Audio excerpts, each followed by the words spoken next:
जैसे परामर्शदाता जब भी कोई व्यक्ति बनता है तो वो क्या होता है कि शुरुआत में थोड़ा सा परेशान हो जाता है कि मैं कहाँ से शुरू करूँ। क्या होता है उसके मन में, पहला प्रश्न क्या आता है कि मैं कहाँ से परामर्श को स्टार्ट करूँ। तो यहाँ पर हमारे लिए जानना जरूरी है कि परामर्श हम कर क्यों रहे हैं। तो इसके उद्देश्य में है कि परामर्श प्रक्रिया जो है उसको समझना अत्यंत आवश्यक है। परामर्श की जो प्रक्रिया है उसको समझना, काउंसलिंग की जो प्रोसेस है उसको समझना अत्यंत आवश्यक है।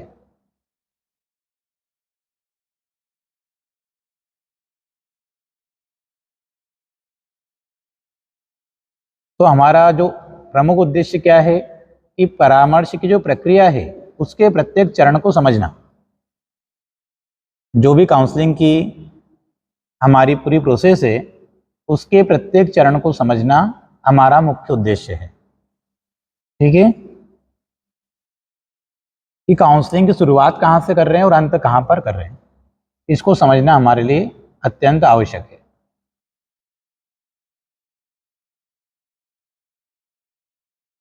परामर्श एक पारस्परिक प्रक्रिया है। परामर्श जो है वो एक पारस्परिक प्रक्रिया है। पारस्परिक मतलब दो पक्ष हैं, वो दोनों पक्ष परस्पर एक दूसरे के समक्ष अपनी बात को रख रहे हैं, इसलिए उसको क्या बोल रहे हैं, पारस्परिक प्रक्रिया है। जिसके माध्यम से मनोवैज्ञानिक समस्याओं वाले व्यक्तियों जिसके माध्यम से मनोवैज्ञानिक समस्याओं वाले व्यक्तियों को मार्गदर्शन और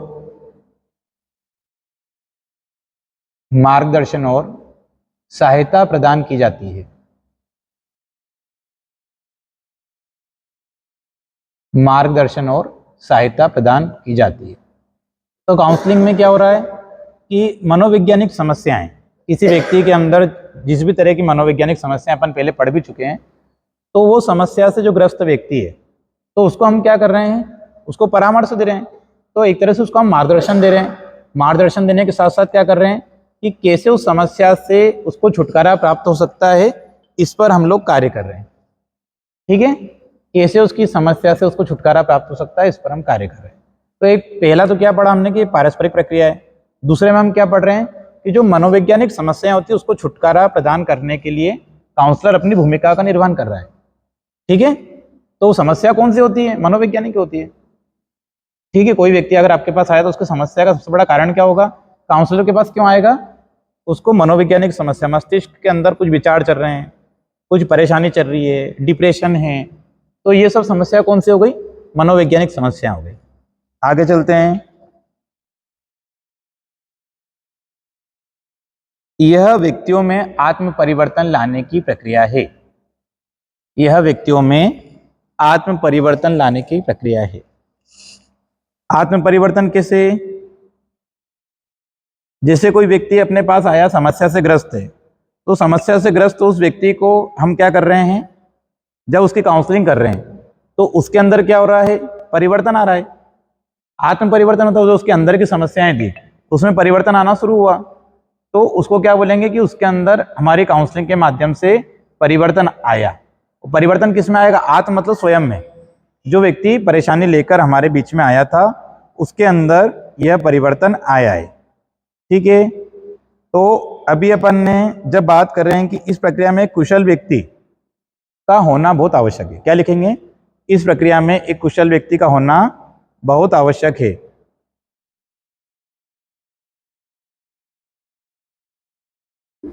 इस प्रक्रिया में कुशल व्यक्ति कौन, काउंसलर।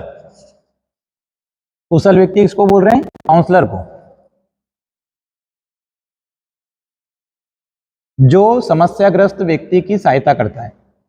कुशल व्यक्ति कौन, जो समस्याग्रस्त व्यक्ति की सहायता करता है। तो इस प्रक्रिया में कुशल व्यक्ति का होना अत्यंत आवश्यक है, जो समस्याग्रस्त व्यक्ति की सहायता करता है।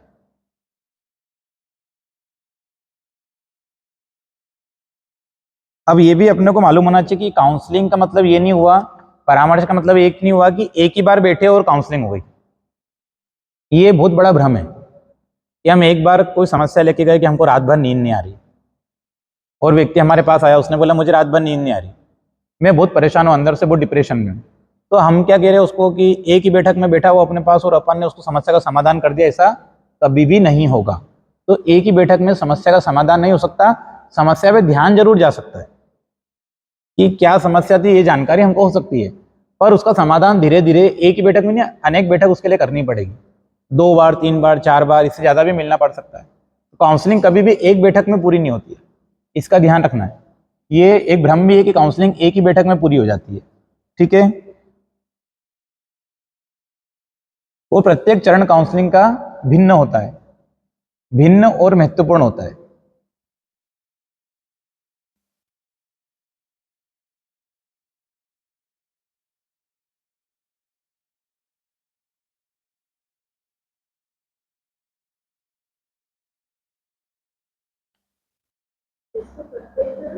भिन्न और महत्वपूर्ण होता है।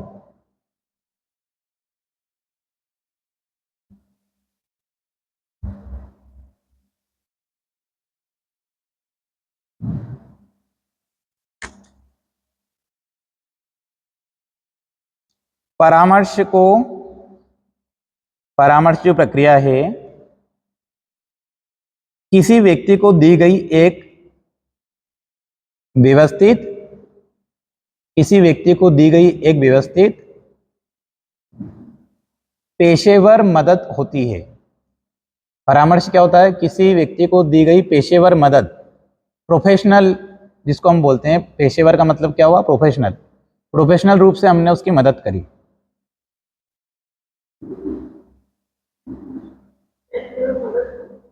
होती है।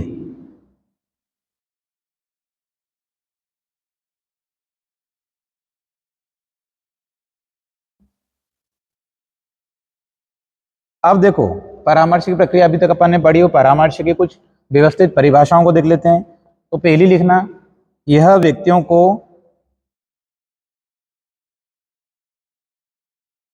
स्वयं की सहायता करने के लिए यह व्यक्तियों को स्वयं की सहायता करने के लिए मदद की एक प्रक्रिया है।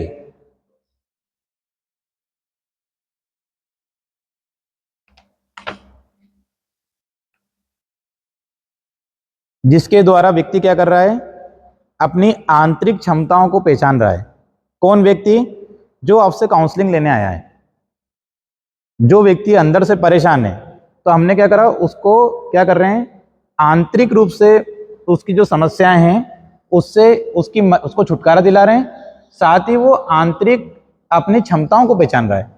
जैसे एक व्यक्ति अपने पास आया, उसने बोला कि नहीं मुझसे कोई कार्य नहीं हो सकता, बहुत नकारात्मक हो चुका है, और आपने उसको काउंसलिंग के माध्यम से सकारात्मक किया और उसको याद दिलाया कि आपके अंदर भी इतनी ऊर्जा है, इतनी शक्तियां हैं कि आप भी इस कार्य को कर सकते हैं।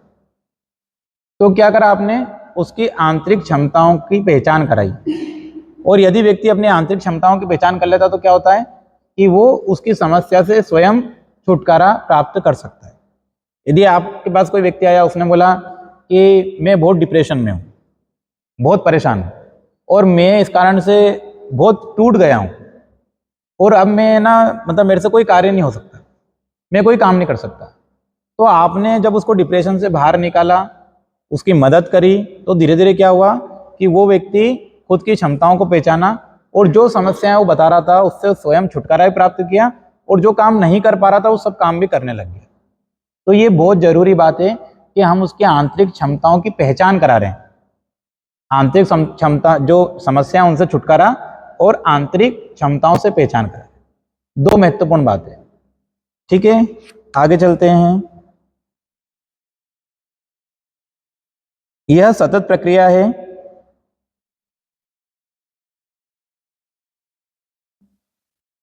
जीवन के किसी भी चरण में इसकी आवश्यकता हो सकती है। जीवन के किसी भी चरण में इसकी आवश्यकता हो सकती है। इसका मतलब क्या हुआ कि जैसे मान लो एक कम उम्र का व्यक्ति है, जो मान लो 8 साल का ही है बच्चा, छोटा, उसको भी जरूरत पड़ सकती है काउंसलर की। और एक व्यक्ति है जो 95 साल का है, 98 साल का है, 90 साल के ऊपर का है, उस व्यक्ति को भी जरूरत पड़ सकती है। 100 साल का व्यक्ति ऊपर उसको भी हो सकता है। तो जीवन के किसी भी चरण में, बचपन में कोई बच्चा है, उसके ऊपर पढ़ाई का बहुत ज़्यादा लोड हो गया और इस कारण से उसका जो दिमाग है उसके अंदर कुछ तनाव हावी हो गया, तो क्या करा, काउंसलर ने उसको भी मदद करी। या कोई बच्चा आया, उसने बोला कि मैं मतलब पढ़ाई में बहुत अच्छा कर रहा था पहले, फिर उसका धीरे धीरे पढ़ाई में ग्राफ नीचे आ गया, काउंसलर उसकी मदद करेगा। या ये आगे बच्चा कि मैं 12वीं के बाद क्या करूं, तो उसको क्या बोलते हैं, करियर काउंसलर। ये इसके भविष्य का निर्धारण कर रहा है, बोलते हैं ना कई बार। तो वो गया, उसके बाद उसने बोला कि मैंने अभी 12th किया था, उसके बाद क्या करूं, उसके बाद क्या करूं। तो वो उसकी काउंसलिंग करता है कि आप इसके बाद ऐसा ऐसा कर सकते हैं। अब वो स्वयं को भी तो सब पता है, वो क्यों नहीं कर पा रहा बच्चा, क्योंकि वो स्वयं की क्षमताओं को नहीं पहचान पा रहा। तो कई बार टेस्ट होता है, फिर वो बच्चा उसमें टेस्ट में सब लिख के आता है, फिर वो काउंसलर बताता है कि आपकी इस फील्ड में रुचि है, उससे बातचीत करता है कि हाँ बेटा बताओ। उसके मम्मी पापा बोल रहे हैं कि तू साइंस में जा और तू इंजीनियर बन, पर बच्चे की रुचि आर्ट्स में है, तो काउंसलर उसकी रुचि पहचान के उसको बोलेगा कि आप इसकी पढ़ाई करिए। वहाँ काउंसलर की भूमिका महत्वपूर्ण हो जाती है। दबाव में नहीं, दबाव में वो करियर को डिसाइड नहीं कर रहा है, वो बोल रहा है कि आप अपना करियर अगर आपको डिसाइड करना है तो अपनी रुचि के अनुसार करिए। तो ये बच्चों के लिए हो गया। बड़ों के लिए, बड़े तो बहुत सारे डिप्रेशन के आपने एग्जाम्पल देखे ही हैं। तो कोई पारिवारिक समस्याओं से ग्रस्त है, कोई घरेलू समस्याओं से ग्रस्त है, तो इस तरह की समस्या, को आर्थिक रूप से परेशान है, तो ऐसे लोगों के लिए काउंसलर की जरूरत पड़ती है। कुछ महिलाओं के लिए जरूरत पड़ती है, पुरुषों के लिए जरूरत, तो मतलब जीवन के हर चरण में किसी भी व्यक्ति को काउंसलिंग की आवश्यकता हो सकती है। तो इसको आपको ध्यान रखना है। कोई ऐसा होगा कि बच्चा आपके पास आया तो आप बोले कि नहीं नहीं मैं आपकी काउंसलिंग नहीं कर सकता, तो ऐसा नहीं, बच्चे की भी काउंसलिंग हम कर सकते हैं। छोटा बच्चा हो, बड़े से बड़ा व्यक्ति हो, उसकी काउंसलिंग की जा सकती है।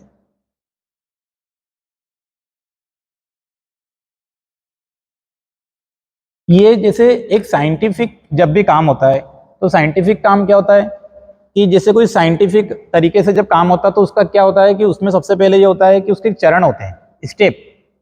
ये स्टेप आपने पूरी कर ली तो मतलब साइंटिफिक तरीके से आपका कार्य हो गया। आप व्यवस्थित ढंग से नहीं। साइंटिफिक तरीका क्या हुआ, जैसे मान लीजिए कि कोई रिसर्च हो रही है, तो रिसर्च हो रही है तो उसमें क्या होता है कि उसके तरीके हैं कि सबसे पहले वो व्यक्ति समस्या को पहचानेगा, फिर धीरे धीरे उसके स्टेप बाय स्टेप उसके उसके बारे में पढ़ेगा, विचार करेगा, फिर कहीं उसका साहित्य पढ़ेगा, उस समस्या कैसे छुटकारा उसको प्राप्त करना है। तो ऐसे स्टेप बनी हुई है, फिर आखिरी में जाकर निष्कर्ष निकालेगा। जैसे बचपन में आप प्रोजेक्ट बनाते थे ना, तो स्कूल में 10th में उसमें क्या होता था, प्रस्तावना लिखी, इंट्रोडक्शन लिखा, फिर अंदर कुछ समस्या आपने उसके चित्र वगैरह बनाए, फिर उसके बाद में आपने लिखा कि भाई सोलर ऊर्जा ये होती है और ये इस तरह से कार्य करती है, फिर आखिरी में निष्कर्ष लिखा। तो एक प्रक्रिया थी, उसका पालन करते थे स्टेप बाय स्टेप। ऐसा तो नहीं निष्कर्ष पहले तो नहीं लिख देते थे, निष्कर्ष कहाँ लिखते थे, लास्ट में। पहले क्या लिखते थे, प्रस्तावना, उद्देश्य, ये शुरुआत में लिखते थे। तो इंट्रोडक्शन हम शुरुआत में लिखते थे, तो इसका मतलब है कि वो स्टेप है, तो साइंटिफिक स्टेप है, उसको हम पालन करते हैं। तो ये काउंसलिंग भी क्या है, आपकी साइंटिफिक स्टेप है। साइंटिफिक तरीके से आपको इसका पालन करना है, उस तरीके से हम इसको आगे बढ़ाएंगे। ठीक है, आगे चलते हैं।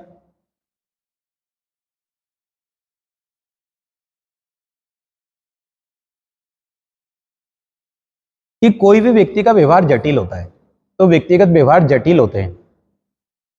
व्यक्तिगत व्यवहार क्या होते हैं, जटिल होते हैं। किसी व्यक्ति को समझना कितना आसान होता है क्या, कि कोई व्यक्ति आपके सामने आया, उसने अपनी समस्या बता दी, आपने सुन ली और आपने उसको समाधान कर दिया। तो प्रत्येक व्यक्ति आपके लिए यूनिक है और प्रत्येक समस्या आपके लिए यूनिक है, और प्रत्येक व्यक्ति का व्यवहार भी अपने आप में जटिल है। किसी के व्यवहार को केवल आप उसके आपके सामने आधे घंटे बैठा है और आप समझ गए, तो ऐसा नहीं कर सकते। उसके व्यवहार को समझने में आपको टाइम लगेगा। तो इसलिए अपन क्या बोल रहे हैं, शुरुआत में अपन ने पढ़ा कि काउंसलिंग एक बैठक में पूरी नहीं होती। एक बैठक में आप उसके व्यवहार को नहीं समझ सकते। जैसे कई बार होता है ना कि अपन देखते हैं कि जब कोई व्यक्ति का संबंध, जब भी कोई व्यक्ति नया व्यक्ति मिलता है तो दूसरा व्यक्ति उसको पसंद ही आता है। नापसंद कब आता है, जब धीरे धीरे उसके साथ में उसका काम पड़ता है। पहली बैठक में हर व्यक्ति सबको अच्छा लगता है। तो इसमें क्या हो रहा है, क्यों ऐसा हो रहा है, क्योंकि मानव स्वभाव है, वो व्यवहार सबके जटिल है। तो पहला क्या है कि पहली बैठक सबको अच्छी लगती है। ऐसा कई बार जैसे शादियों का देखते हैं ना अपन, एक लड़का लड़की को आपस में दिखाने ले गए तो पहली बैठक में उनको सब अच्छा लगा, पर बाद में जब उनकी शादी हुई तो उनके बीच में बहुत झगड़े हो रहे हैं। तो पहली बैठक में तो बहुत अच्छा था, और आने वाली 10-12 बैठक के बाद क्या हुआ, झगड़े शुरू हो गए। तो उसका कारण क्या है कि पहली बैठक में ही अपन किसी को ये निरूपित नहीं कर सकते कि ये व्यक्ति अच्छा है या ये व्यक्ति बुरा है, क्योंकि हर व्यक्ति का व्यवहार जटिल है। तो इसको समझना बहुत जरूरी है कि व्यक्ति का व्यवहार जटिल है, उसको गहराई से समझने के लिए एक बैठक नहीं कई बैठक में हम उसको समझ पाते हैं, और जितनी बार में हम उसको समझ पाएंगे, पहले उसको समझना जरूरी है। जब तक आप उसको नहीं समझ पाएंगे तो आप उसकी काउंसलिंग भी नहीं कर पाएंगे। तो काउंसलिंग के लिए किसी व्यक्ति को उसके व्यवहार को समझना बहुत जरूरी है, और व्यवहार कभी भी एक बैठक में समझ में नहीं आता है। तो इन सब बातों का आपको ध्यान रखना है, और ये सारी प्रक्रिया फिर अपन इसको आगे भी पढ़ेंगे, इसके अंदर के जो प्रकार हैं उसको भी पढ़ेंगे। लेकिन अभी इससे रिलेटेड कोई क्वेश्चन हो तो आप पूछ सकते हैं। है कोई मन में डाउट आ रहा समझ में? ठीक है, आज समापन करते हैं।